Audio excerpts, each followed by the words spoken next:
Isn't that beautiful?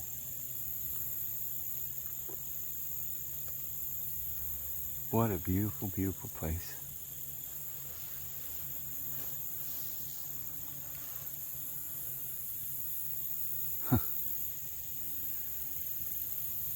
Delightful.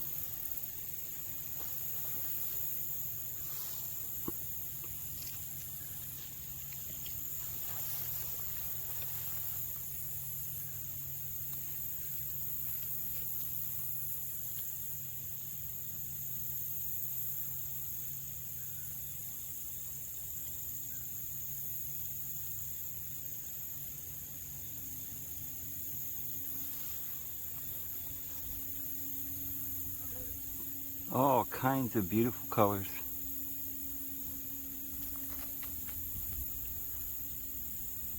Purple and yellow. Oh man.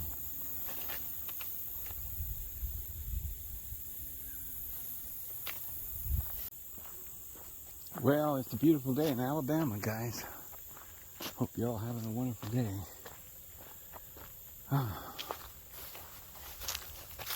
Nice sunny day. We had some rain for a while.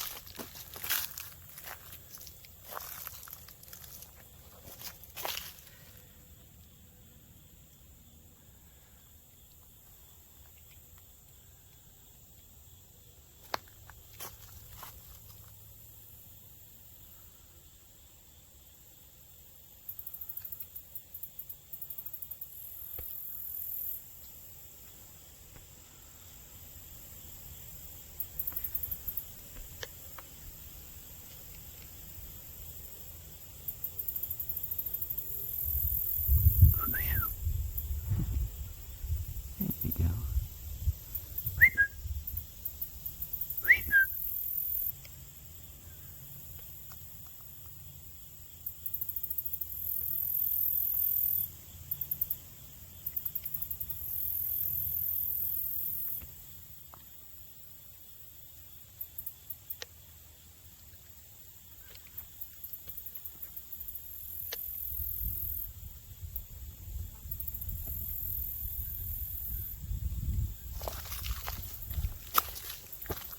Well, let's go up the road.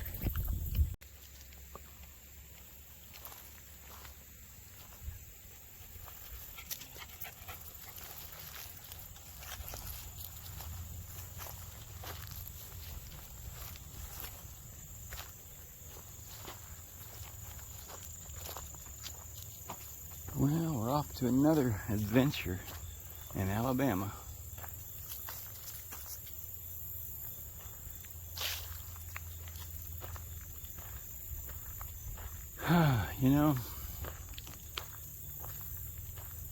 I have noticed a lot of little things that I notice sometimes.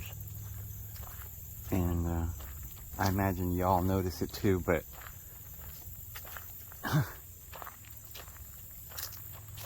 oh, look at this.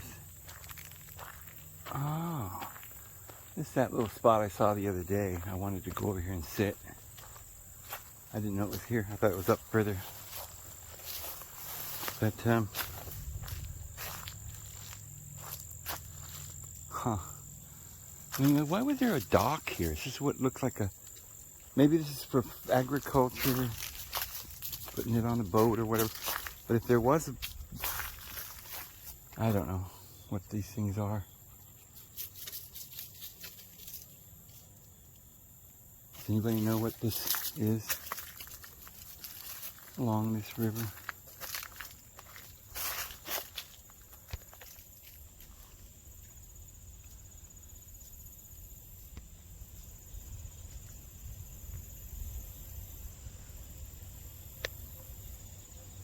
Little duck way out in the middle of nowhere, all by himself. There he goes.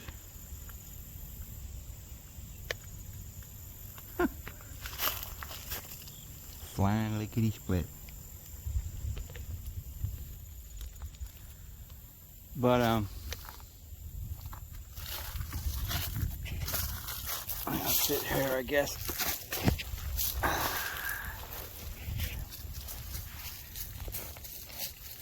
Oh geez, is there a cave backing down into here? What's under me? I can't see. What is it? Huh. I'll have to go down there and take a look, see what's under me. Oh,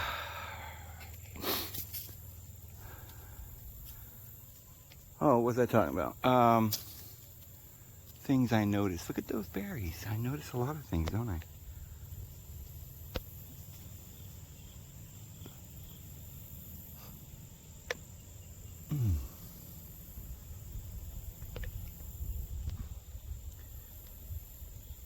Oh, I know what it was.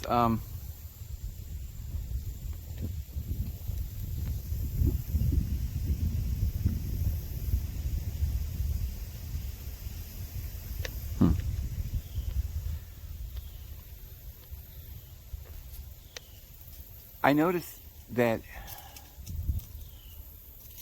when you see nature films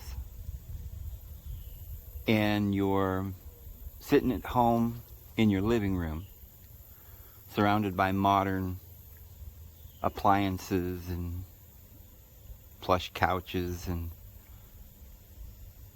white walls and toasters and whatever's going on in your living kitchen room, as I have it, you're just kind of in a mood, you know, like you're not in nature where we belong, I don't think. I mean, not that we shouldn't go into houses and stuff. I'm sure mankind's always had homes. In fact, they've had very luxurious homes for thousands of years. Mankind has built castles and things. We can do that. And so I think it's normal for us to build luxurious castles and things. I don't think there'd be anything wrong with that, actually. Imagine that, you know, well, in the Bible they built big temples. They were luxurious. They had lapis lazuli and tile and stuff like this. The king would build himself a big place. But it seems like always, even in Old Testament times, even when David was king, he was supposed to be a good king, right? The peoples all lived in little mud huts or something, you know, inside the walls of the city, kind of like apartment buildings. They've always lived in these like little apartment buildings. I mean, you know, not little whitewashed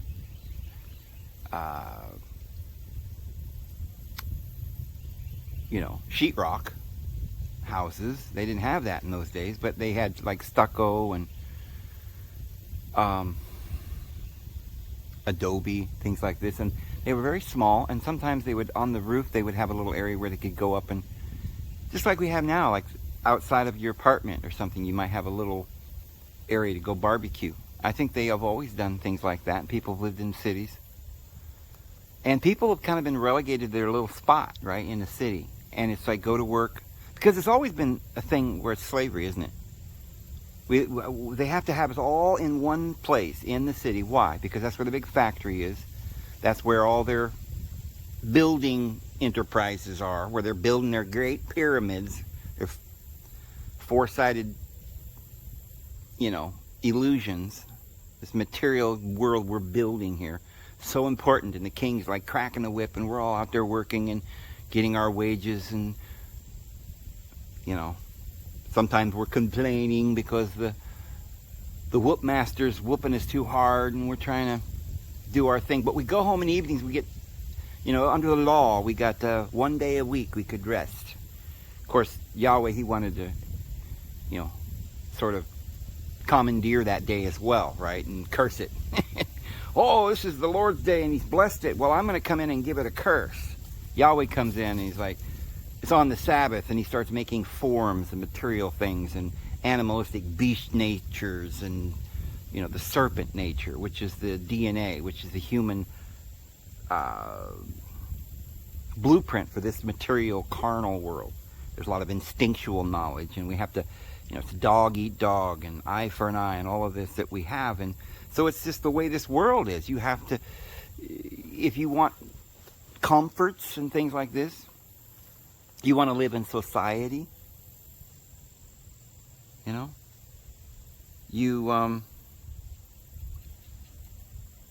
you have your little apartment in the city, because that way you can get to work. You can walk to work or take the transit down the road to your factory job or whatever. And so this is why they have cities. And we never really know why they're doing these things. Why are there cities? Well, it's some sort of weird thing. People like them. No, people would rather go out in the country. And independent thinking, strong-minded people, they did that. They went out in the country.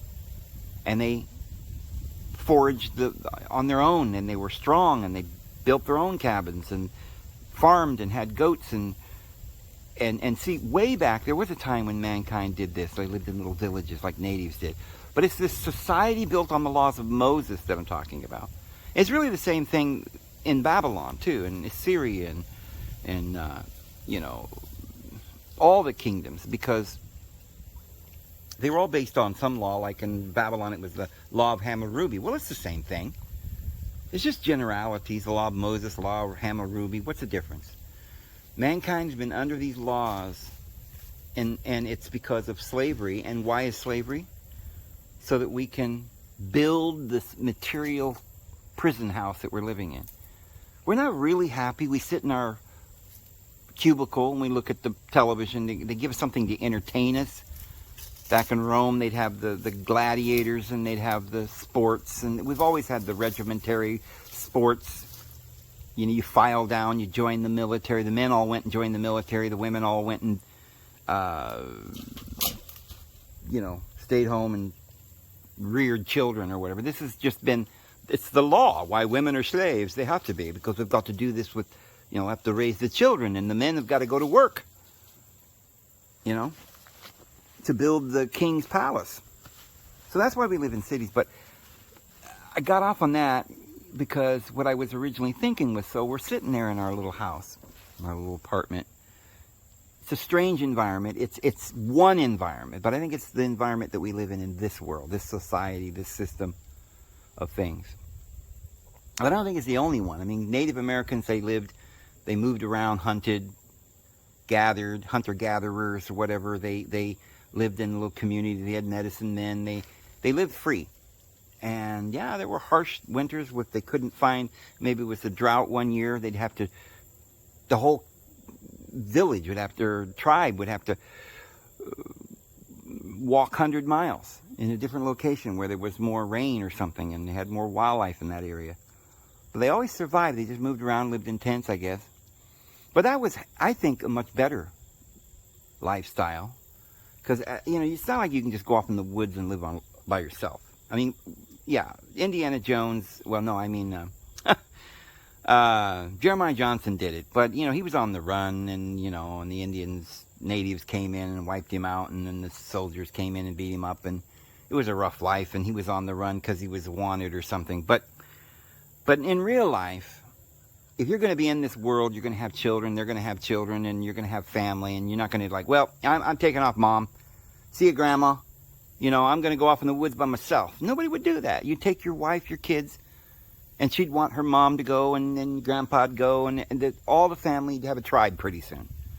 And if you had a tribe, then you had to have some sort of way to live. You couldn't just all, even monkeys live in little tribes, and they have some sort of order. They hunt together. There's some understanding among the group of what they're going to do and not do. So society, ants have little programs that, I don't know why, they're just instinctual. They're just, oh, we've got to go and build this ant farm, Bees, oh, look at that, we've got flowers to pollinate, and it's just something that we do, natural. But what's unnatural is building this illusion of these big buildings to the sky. Somehow or another we're going to reach the heavens and become like God. Well, we are like God. We don't need to do that. What is the divine being? It's rest. Pleasure. Not pleasure. I didn't mean the word pleasure, because that's a different word. But, joy. It's just peace, the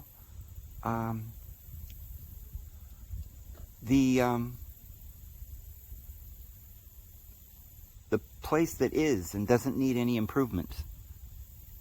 You just reach out and pick the fruit from the tree and you eat it. You don't even have to go, because the environment's healthy, because humans are healthy. We're not tearing down all the trees and building skyscrapers and sucking the oil out of the ground. So the environment's healthy. We get rain from the sky and dew. It works out great and everything's fine. But I guess at some point we developed this big tribe, and then maybe some squabbles are going on, and then somebody decides, well, we're going to make laws up. Or maybe they would just divide the tribe when they got like up to a certain number of people, like 50 people, they'd take off somewhere else. But when they finally got to a place where there was no land left, and you remember when Abraham and Lot came through there, and they were like, well, Abraham had too many cattle and sheep and maid servants, and what, he must have been following Yahweh. He had all these servants and slaves, and Lot had his cattle and sheep and all his servants, and they're like, well, this place ain't big enough for the two of us. And then there was Esau too, Jacob's brother, and they had to go find their own place. Lot had to go off and find his place, and they separated. Well, I suppose that's the way it would go on into infinity, but now here we are. We got all these people in the world, but unnaturally, we're scared of death, and that's what causes us to protect ourselves, so that we don't want to die, so we want to live longer. So we have to have more luxury, and we have to work so hard, maybe we'll fall off the balcony, when we're out there hunting or something. And that could shorten our lifespan. So we go into the city so we can study science, so we can learn how to live longer.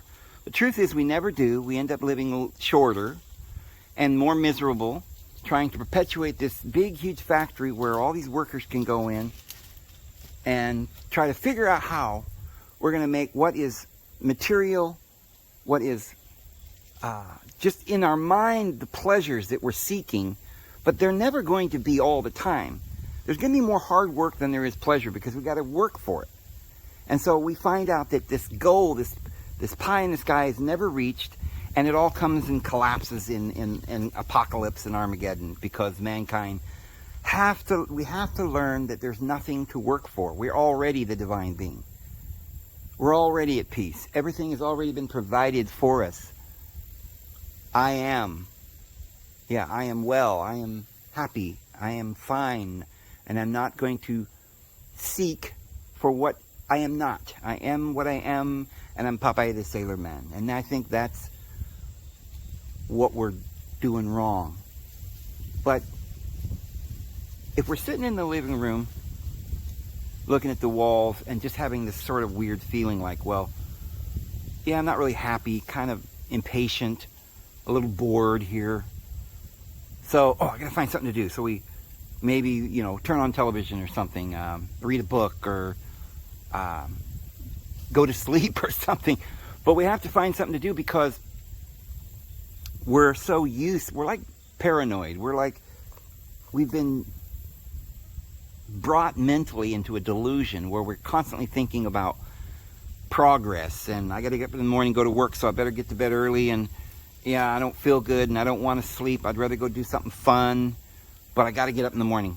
So we set our clock and we work hard because one day we're going to be, we're going to graduate, and we're going to have this big company, and we're going to have this big mansion, and our wives and children are going to be happy. And well, happiness is now. Forget about that. Spend your time just being in the moment right now. Forget trying to make your life turn out better. When, if you look down and you see you got 2 feet and 2 hands, and you're healthy, and you're not in pain, and then you look outside and you see this beautiful environment and realize it's all there just the way it's supposed to be, and you accept it for what it is, and you just stop searching for something you don't have and just say, I am. That is where you'll find peace. But it is the hardest thing you'll ever do. No one on this planet that I've ever met has ever been able to achieve it. In the Bible, we have Jesus who achieved it. And he tried to teach his apostles and the disciples how to do this. But, immediately the government came in and killed them all because they were, teaching people to be lazy and sit around and live out in the wild, and they're defeating our progressive ideologies, teaching the people to be lazy and sacrilegious, right? So they would go in and they'd have, inquisitions and inquiries. Why are you lazy people out here denying the government, and we'll have to kill you all if you don't stop it, So they'd have to run somewhere else. But when the world got to a place where there's nowhere to run anymore, nowhere to hide, then they just come and round you up, colonize you, put you in a workforce, and now you're a slave.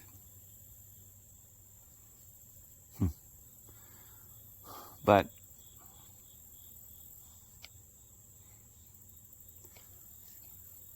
a way to prove that what I'm saying is deeper and much more important than some just passing philosophical idea or whatever is this.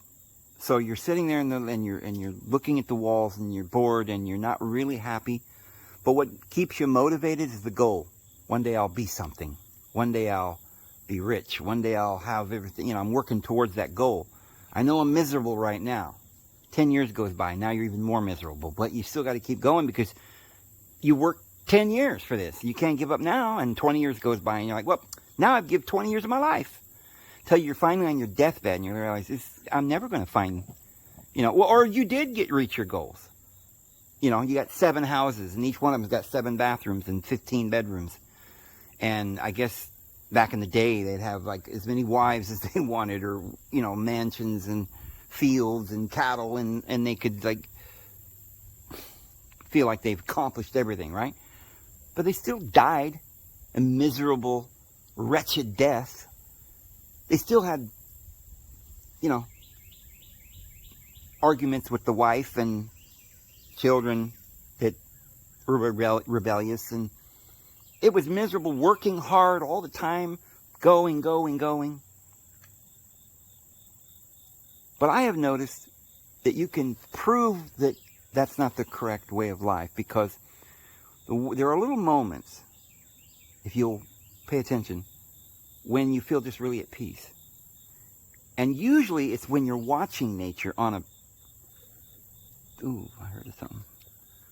Like, I'll do these videos and I'm out here in nature, and you guys are watching me and think, oh, isn't that beautiful? Wow, he's so at peace. He's out here in nature. Yeah, it's beautiful. But you have to learn to be in the moment, or else you don't even... You could be in the most beautiful place, standing on a cliff, look overlooking the most beautiful valley and, you know, canyons and mountains and park-like scenery, and yet not even really be able to see it. You're just thinking about, well, you got to get up in the morning and go to work, or the argument you're having with your wife or something. You're not even there. You're seeing it, but you're not there. And just for a moment, you'll see a flash of a flower or something. You go, oh, it kind of brings you peace of it, and your mind right back around to your thoughts. I think that's why when we get high, sometimes we feel so much better, because sometimes our getting high releases this from this physical world in some ways. It's sort of like our spirit rises after we're rising out of the body, and there's just layers and levels of this consciousness. And we need to stay in this heightened consciousness, which is just in the moment. And that's what these layers are. You have the moment, and then you have in the past. And you can go deep in the past. You can think about, you can have something that's bothering you from way in infinite past. I mean, like lives that you lived thousands of years ago, I guess, when you were murdered on the battlefield, and it's still causing you trauma. But unless you get rid of it and live in the moment, you're never going to be happy. So I've noticed that sometimes I'll watch my videos the next day or that evening when I get home and they finally get loaded. And I'll go ahead and watch them to see if everything's, because, I mean, you see it from a different perspective when you see it on film. Right? I'm just living it right now, and then after I get home tonight, I'll see this and hear all this stuff I'm saying, and I'll be able to oh, that's kind of interesting what he's saying. Oh, that's me. But, yeah, it's just coming from the moment, from the spirit, see? That's how you talk from the spirit, from the moment, from your heart. You don't need to even ask anybody what to say. You know what you want to say. You know what you feel. But I think we start losing sight of who we are because we're thinking about the past or the future. Stay in the present. Just like that moment when you're sitting there and you're lost in a movie. You're not in the past or the future, really. You're in this movie. You're engrossed in it, and you don't feel any pain, right, in the movie. I mean, you're not part of the movie. You're just watching it, so you don't feel the pain they're going through. You see somebody walking through the flowers and sunset coming and everything. So beautiful, but you don't feel the heat. You don't feel the cold in that situation. You're just seeing them. So you might see some guy up in the middle of Alaska with frost on his beard, right? And his hands are about frozen and he's dying. And yet you're at peace because you're not feeling any of this, but you're just watching a man, and it's all philosophy, and you're just, maybe you like the guy even though he's dying or something, but you're in that moment, you're like, this is nice, he's going to heaven, but there's no fear of death because it's not you. So you got to get rid of the fear of death. Got to get rid of the fear of lack. Get rid of the fear of nothing, because you're all. When you stop searching, there you are. That's it. That's it. And you can do it at any moment. You can be in a house walking over to get your coffee. And it can be a moment that you don't remember. You're not even conscious of it. You just pour your car, go lay down, you're drinking your coffee, you spill it, you don't even know what you're doing. Or you can be conscious of everything you do. Well, look at your hand as it goes and picks up the coffee cup, and look at the coffee cup, and then taste the coffee, and eat your food slowly, and chew each bite, and taste every, and smell every smell, and notice every bird or butterfly that goes by. That's what I'm doing when I'm out here with the camera. And it's so beautiful when you do that. And then I like reliving it when I come back after I filmed it, but I've noticed it when I'm actually in the world or in nature and I'm walking. There's times when I lose sight of where I'm at, and I'm thinking about something I've got to do with the camera, or I've got to, is my truck okay where I parked it, or is my daughter all right, or what, the thoughts that come into your mind, I didn't pay the bills or something, and then boom, you're no longer in that beautiful area, in that beautiful place, in that park. Whenever we begin to see the present moment, we notice it's beautiful, and then that beauty fills our heart, and then we just feel like we're just at peace. That's all we need. You don't even need drugs. You don't need nothing. You just need to be still and sit and know that I am deity. I think that's what that means. Know that I am God. Well, I don't like that word God, but deity, divine. God is from some false Norwegian, philosophy, but to know that I am, that's what that really is saying. Just be still and know that I am.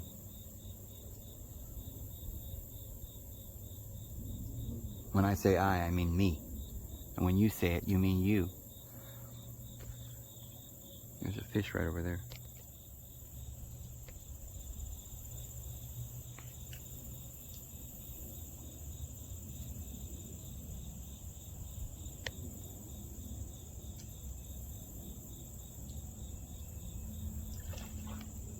Oh, something big jumped. I think I missed it. It's right there. But this is what leads me to another point here. And I think I'll tell you that point as we start walking. For one thing, I want to go down there and see what that is. Although, yeah, just take a little peek down there.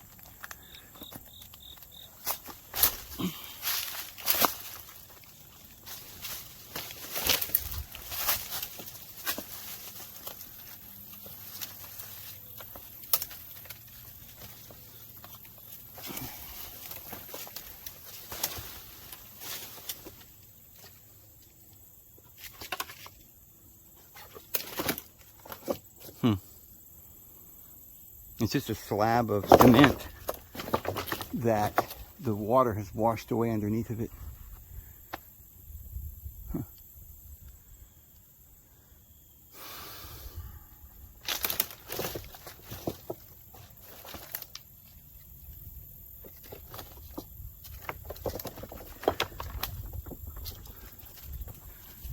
All right, well, I got something that will blow your mind. I think, if you're really up for a mind blower. And I really believe that what I'm about to tell you is the truth. Although you've probably never heard this before. Let's go, buddy.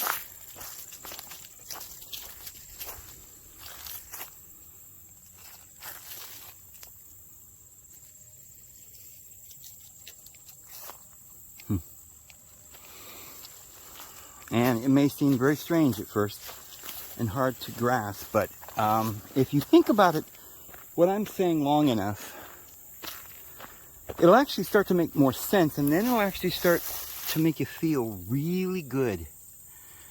Because what I'm about to share with you, if it's right, if I'm right, and again, I don't think we've ever heard this from any, you don't hear New Agers talking about this, and you don't hear Christians or Buddhists or anything.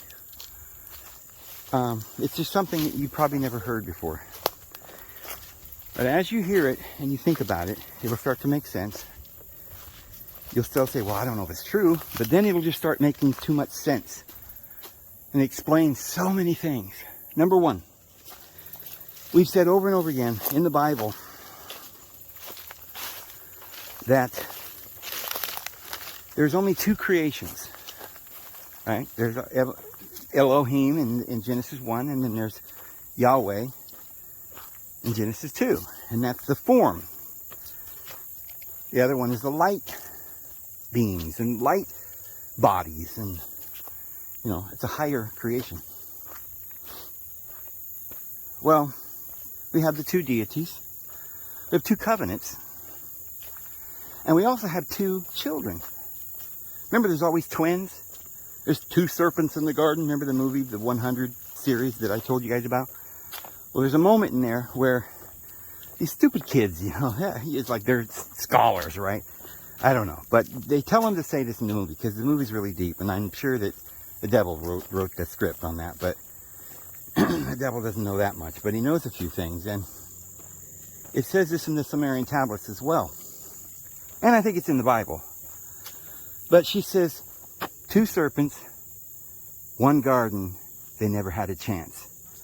Two serpents. Well, that's what the Sumerian tablets teach in the Babylonian cuneiform and all this stuff. Nining Sida and the Muzi, there were always these two serpents. And I believe that's Yahweh and Jesus. I think they're twins. Jesus is the spiritual I am, and Yahweh's the ego, the lower ego. The lower I am. I am vengeance. I am God, and there is none else. Bow to me. And they were both there in the garden. And I guess they're both necessary, because you've got the infinite past where we don't know everything and we're growing. And as children, we're under a tutor, and we're under law. We're under this world where we're really not in control because we haven't learned everything. And then we become of age, and then we go into the Father's kingdom, and it's kingdom of where we're in charge. We're heirs, and we have freedom, and it's love, and it's based on a whole new deal. So the Old Testament is an eye for an eye, tooth for a tooth. There's consequences. New Testament, same thing, but now it's positive. It's not thou shalt not, but it's give, do, and you'll receive. Love, and you'll be loved. Forgive, and you'll be forgiven. So it's a positive. If you give, you will. Not if you do that, you'll.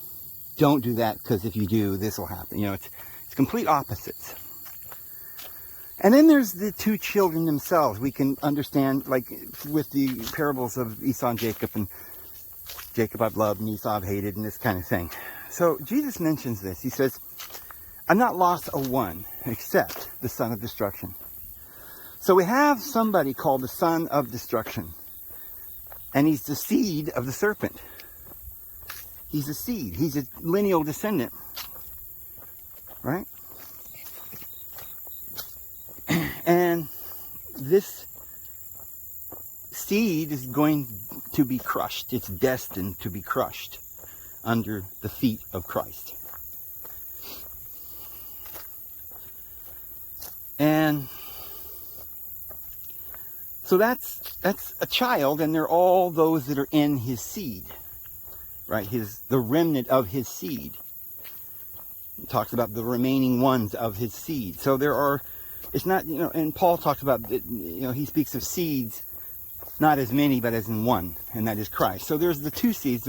Christ is the good seed, and he's the good shepherd. So the other son is called, I call it, because this is what the Bible refers to it as several times. I call it the only begotten son, or the son that's from, it's the firstborn son. The son that's begotten of the Father and is going to inherit all things. Well, we're all sons and daughters, and we're all going to inherit. And his spirit bears witness with our spirit that we are sons and daughters of the divine being. So that seed is one seed, and we're all in one seed, in one Christ, in one hope. But there's this other child, the son of destruction. So people read in the Bible where there's coming a great catastrophe and the world's going to end. And people are going to die. We feel sympathy. We're like, well, these people are going to die. Why don't they wake up? Just believe in Jesus. But they're not listening. And well, if they don't listen, then they're going to die. Well, then they must be part of the seed that is for destruction. But, yeah, and then we have parables like the sheep and the goats, right? In the end, there's a harvest. There's the wheat and the weeds. And they grow up together, but at the end, there's a separation. And so we got these two things. But yet, the Bible says he's not willing that any should perish. He loves everybody. He's not going to lose a one. Right? How can we reconcile this? And I've been saying that we're in for a big surprise. In the end, we're all going to be saved.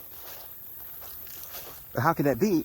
Who's the son of destruction? Well, I've likened it to a cocoon, that we have the lower ego that's going to be just dropped off.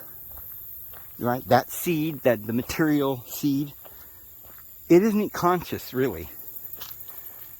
And it was created to be destroyed. It was the son of destruction. It doesn't have consciousness. You say, yeah, but you're saying that there are people in this world that don't have any consciousness? That they don't have souls? They're not children of the living God? They're all going to die? These are like what, little robots, clones or something? Yep, that's it. That's the word, clone. Now think about this. This is what I believe is the truth. We know that ultimately there's only one being in the universe, and that's the divine being. There can't be any more than one androgynous being. The universe, the whole, the complete, everything, the mind of the universe that dwells in all things and stretches out the heavens as a tent to dwell in.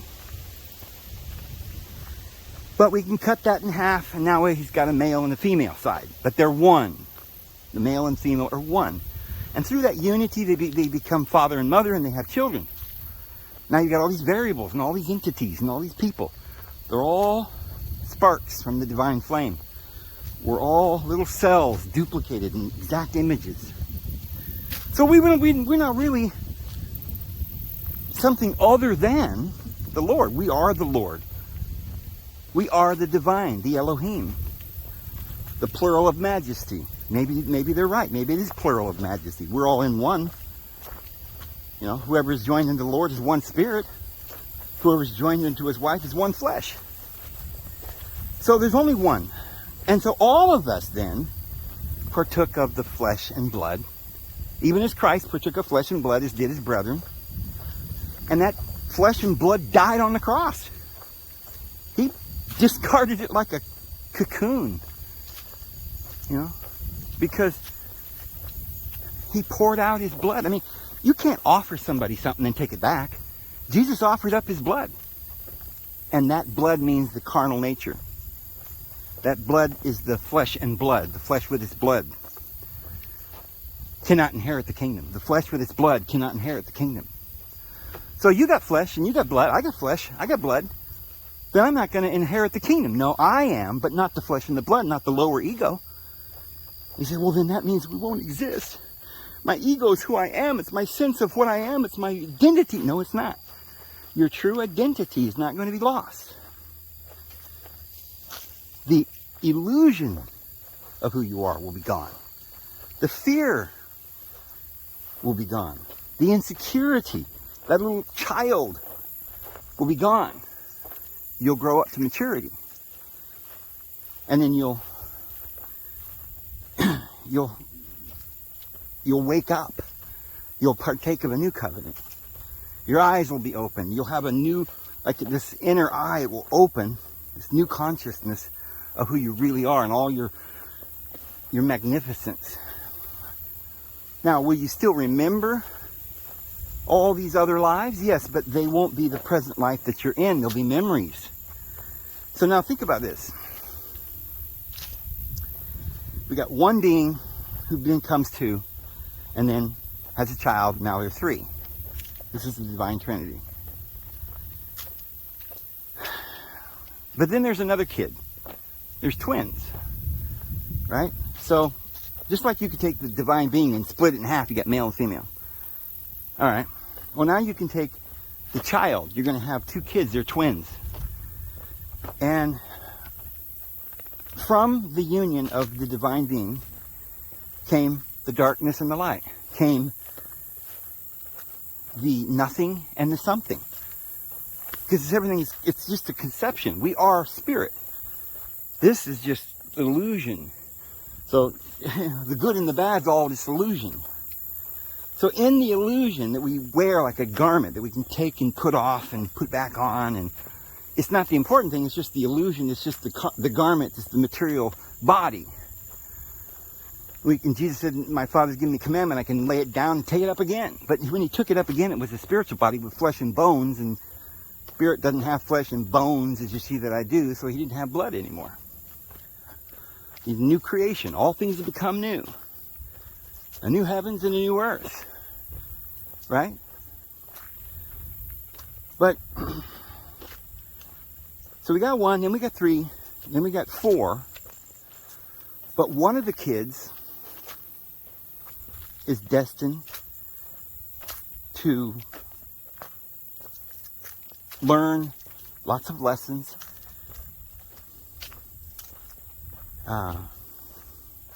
grow, make a lot of mistakes. But now, in the infinite justice of the divine being, if that child ever made mistakes, he'd have to pay for it. He'd have to suffer some sort of consequence, the eternal laws of the universe. So what the Lord has done is he's saying that his child is innocent. Because we're looked upon as this child that's not yet fully developed and is not at the age of accountability. At that place, we're just living in this form that's going to disappear. It's a temporary, where we can experience consequences, but they're not eternal consequences because we're living in a temporary world. If we lived in an immortal world and we committed an immortal sin, we'd have to immortally be forever gone. We have to pay for that for eternity. But we're not in an immortal world. We're in a lower carnal world. So every person that's ever lived has to live in this temporary world and be judged, make it through the class, wake up, and then they go into the immortal world where they can never die and they're never charged with any sin. But what this all boils down to is this.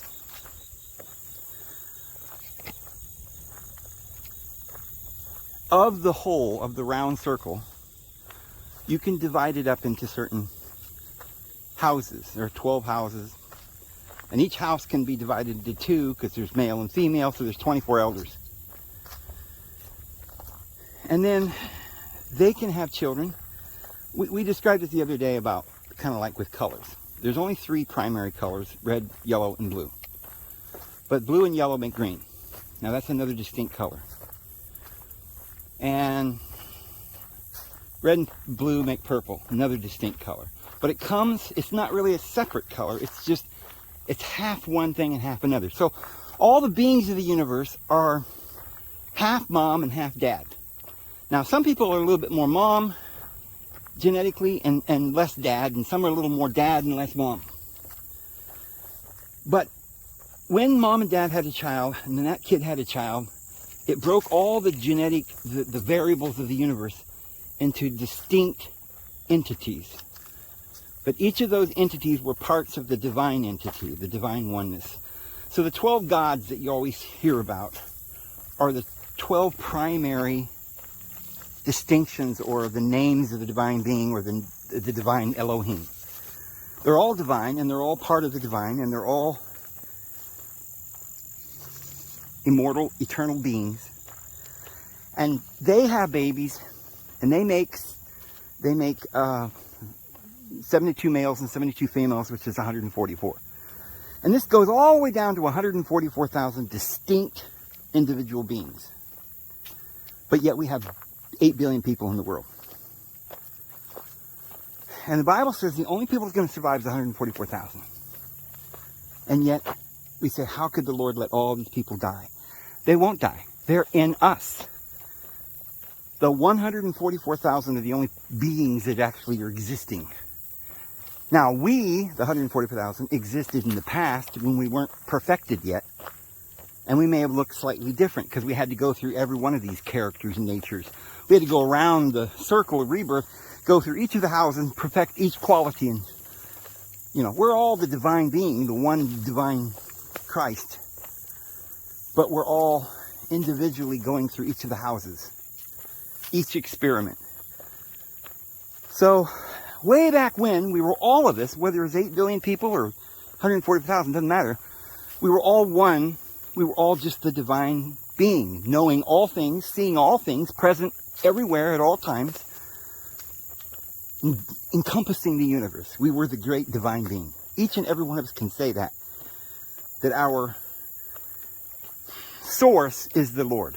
Our source, our higher mind, the superconscious being, which is infinite, and you'll never reach that understanding because the Lord dwells in unapproachable light, so it's light that's higher consciousness that is so, it's infinite, so we'll never get there. But in principle, the infinite universe, as big as it is, it has all these variables. It's all one.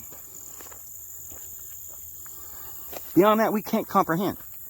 But we understand it as just this one thing. We'll call it one whole. And then we understand it as being chopped up into 12. And then chopped up into 72. And then chopped up into 144,000 finally. And these are the most distinct of all of the variables of that one whole. And they all encompass the whole. So what about these other 8 billion people? Well, they're just parts of us. They're just clones. They're just our children. And they're just right now conscious only of their lower egos. So that little lower ego is going to disappear. It'll be memories. We'll remember it all. Right? They've died many times, lived different lives. They come down finally to the latter days, and they've learned all their lessons, and now they're they've achieved, they've incarnated to where they've got 144,000th of all the nature and qualities of the divine being. That perfected aspect.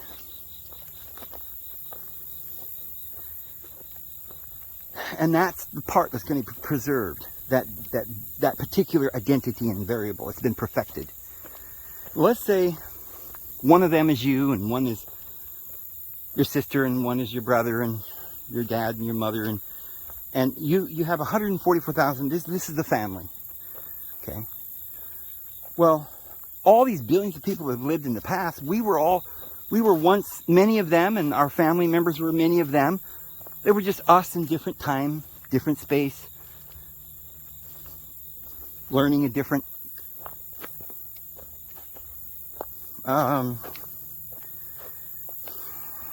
lesson. But when we died, when that body died, our spirit just went back into another body. Okay, so we were many different peoples. In fact, the divine being is all of us. And the 144,000 is probably millions. There are probably millions of people on the earth right now that is just you in another time and space. They have your own divine consciousness in them. And you're living, and I say, well, how can I be them if I'm me? Well, all of us are this higher divine consciousness that's dwelling through each of us. Only a few are going to reach that attainment. When they reach it, when 144,000 of these bodies, these vessels, reach that point where they've reached perfection, they've learned all the lessons they need, and they're willing now to give it all up because of love, because they're fully aware, and they have love for the children, and they give their lives and sacrifice their love for everyone. They love themselves in everyone, and they see themselves in everyone. They've attained. Now you've got the 144,000. They're translated right into heaven. Okay, well, they take with them all the memories that they had as all these other beings. They all get to be in that body. We're going to be transfigured in Christ with Him. So, when we're living, let's say you're one of the 144,000 and you move on and you live, well, you'll have more children. But the next step after this life, once we've reached this kind of harvest or this pinnacle, this transition, the next stage will pair off with other people, and there'll be aspects that are even more beautiful, because now we've perfected these qualities, and like yellow and blue that makes green, now we can make even more brilliant colors and more facet, because we have so much more understanding that we can go on and start perceiving a higher dimension and find out that there's actually more than 3 colors in the next dimension. Our awareness, their divine God nature, if you want to call it that, will become so much more aware in higher thinking and a different dimension, that we'll begin to see the universe and express the divine nature in more ways than just 144,000. So we'll have more children. And at the end of the next judgment, it won't just be 144,000 that'll be saved. It'll be a whole group of people, like maybe several million, or maybe it'll be, well, exponentially, it'll probably be, if we go from 1 to 144,000, well, the next step might be maybe the whole 8 billion will be saved. And each of them will just be variable, slightly different than us, but little clones of us, right? They'll be identities, their own peculiar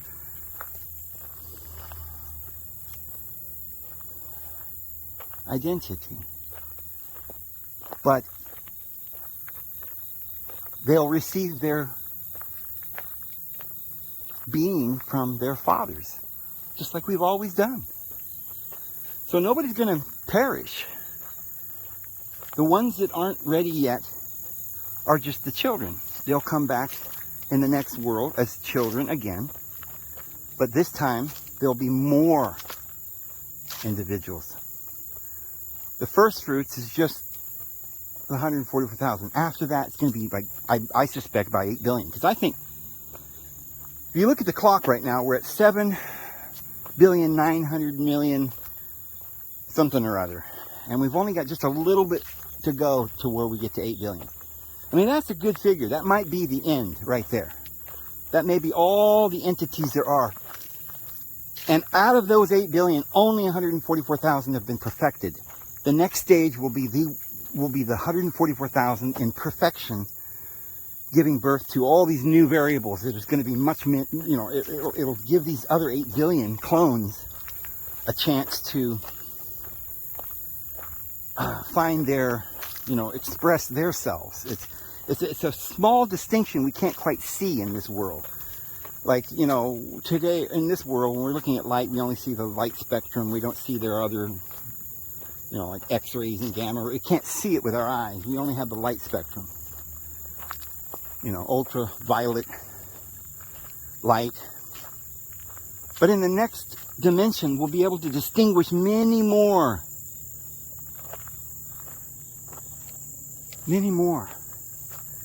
aspects to the divine.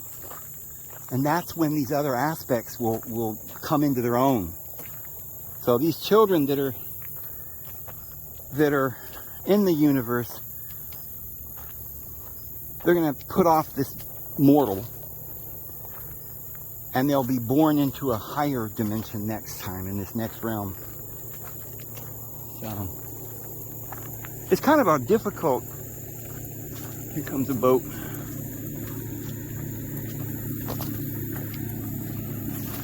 It's kind of a difficult thing for me to explain, and I don't know that I did a very good job. I think I fumbled around there a little bit, and you probably gathered by the end of what I was saying. By the end of that, you probably figured out kind of what I'm saying. But I really took some turns and switchbacks in that explanation, because I haven't explained this too many times before.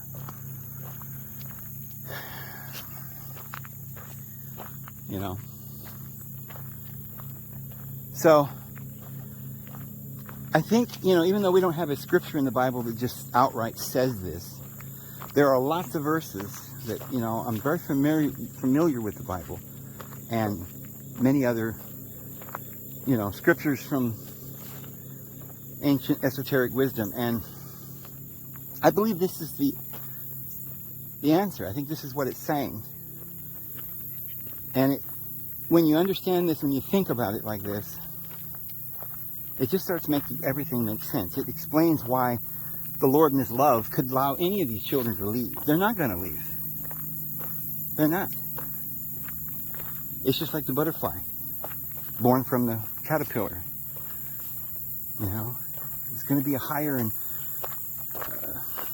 more beautiful existence, right? You start off as a little lowly caterpillar eating vegetation, walking around on the firma terra, and then boom, you're born with wings and you fly, and you go to these beautiful places like flowers and pollinate the beautiful world, and you have another existence, another purpose is opened up for you. And I think that's what will happen, is these people that are in this world have not yet perfected their individual, because everything has a slightly different individuality. Even if, you know, like there are, if you put 7 colors, the 7 colors, you can see the distinctions between each one. But if you had 1,000 different colors, there would be some of them you would not be able to distinguish one color from another. It would be so slight the change, you couldn't even hardly tell. But they are distinctly different. So I think it's the 140,000 that are perfected now. And all these other little distinctions, we won't be able to see them or perfect them, meaning they won't come into manifestation until we're in the higher dimension. Until we, the fathers and the mothers, achieve that higher dimension. Then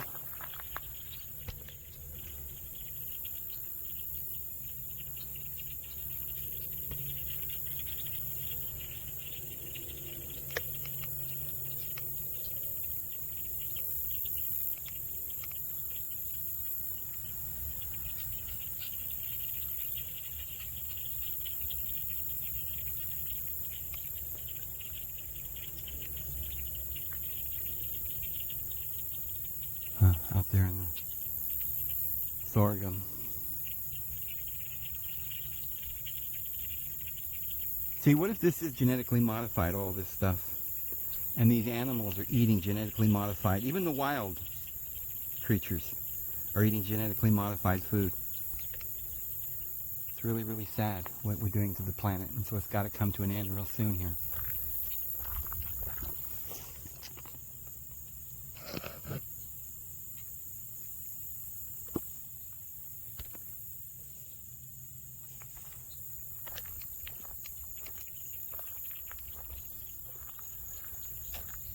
So,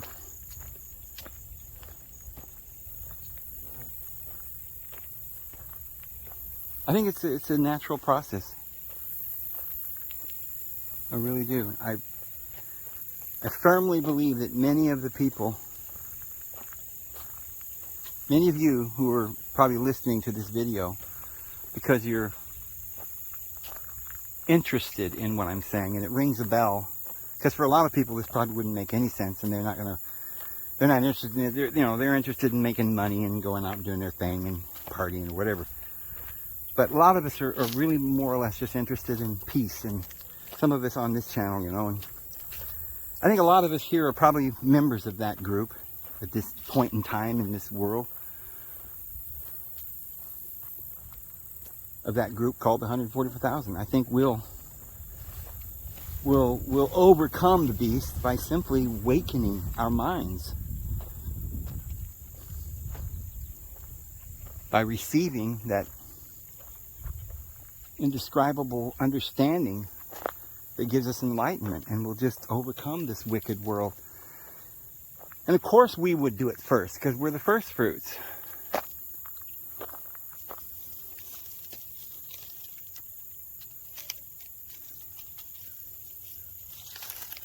Little acorns on this tree, this oak tree.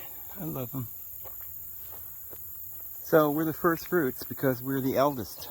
The elders. We're the elders. In fact, that's what we were telling you the other day, that the Sanhedrin was a member of 72 members. But of course they had 72 wives. So they're really they're a group of 144. And, but they called them the elders. So in Jerusalem there were the apostles and the elders. Because of the 72, there were 12 that are the highest. And then there is a council of 3 within them, Peter, James, and John. They're the highest.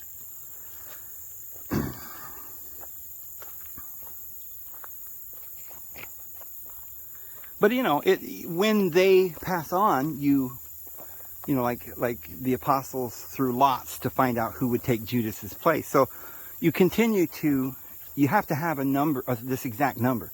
There has to be 12. See, Jehovah's Witnesses are like, oh no, we can have any number we want. That's just an arbitrary number. No, it's not. You have to have exactly 12 on that high council. That Jesus said, I make a covenant with you. And he wasn't talking about 12 people that live today, unless those are the people that were then, that are reincarnated. But he said, I make a covenant with you. And he was sitting there looking at him for a kingdom. And you 12 will sit upon 12 thrones and reign over the 12 tribes, which is all the world. Because 72 souls came out of the loins of Jacob. They went down into Egypt. And they're all those 72 then became the elders. So the others, the apostles, are also called elders. They're the 24 elders around his throne. But then there's a larger group of elders, the 72. And I think that's the ones that the Bible's talking about. Now, it may not even be an exact number. We don't know exactly, but I think it is. I think it's an exact number. And I think that this number is the 144,000 is a group of individuals that have been incarnated many times on this earth.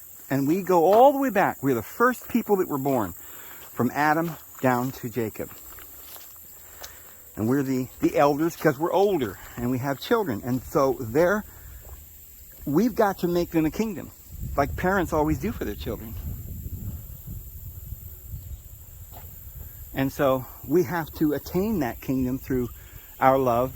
That's what we do for children. Through our love, we sacrifice for them. We build them a home. Jesus said, I go and prepare a place for thee, that where I am you may be also. So we're doing that too for our children. And the home that we're building is consciousness. We have to develop a higher consciousness and not allow our brains to get stuck in this world of dog eat dog, eye for an eye. When we overcome this and we stand on Mount Zion, we're able to master the song, the 10-string harp, the song of the Lamb. Once we master that, we're going to be transfigured, changed in a twinkling of an eye. That which is mortal will be swallowed up into immortality. And once we achieve that, all of our children, the little clones, all the little genetic variations of us,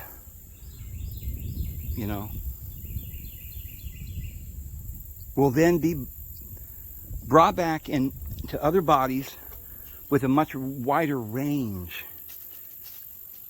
where all of them can achieve perfection, because we've created a house for them. We've created the kingdom that will be established. That kingdom is born in a day. Will a nation be born in a day, the Bible says. Will a nation? Well, if the nation is a child, we're that seed, the only begotten, one in Christ. We are the body of Christ. There's not just one Jesus, one Christ. There's 144,000 of them. And we will save the world. And so that's why it says, in the Bible, it uses the word parousia for his coming, his second coming. It's called, it doesn't call it second coming in the Bible. It just says his coming. And that word's mistranslated. It's his presence, his arrival, or it's a word that's kind of a half, we don't have the exact word in English. It's kind of between the word arrival. That's why they translate it coming, but it's really more of a presence. So the kingdom of the divine being is within us, and it will become, it will be born. It'll be awakened. We'll recognize it. And once we do that, it'll open up a kingdom for all these other 8 billion people to then be incarnated and for themselves to attain eternal life. And it'll only be another 1,000 years for them to also then attain their own individual, distinct, we'll get a new name that no one knows but we ourselves, a new identity. And they will too at the end of the 1,000 years.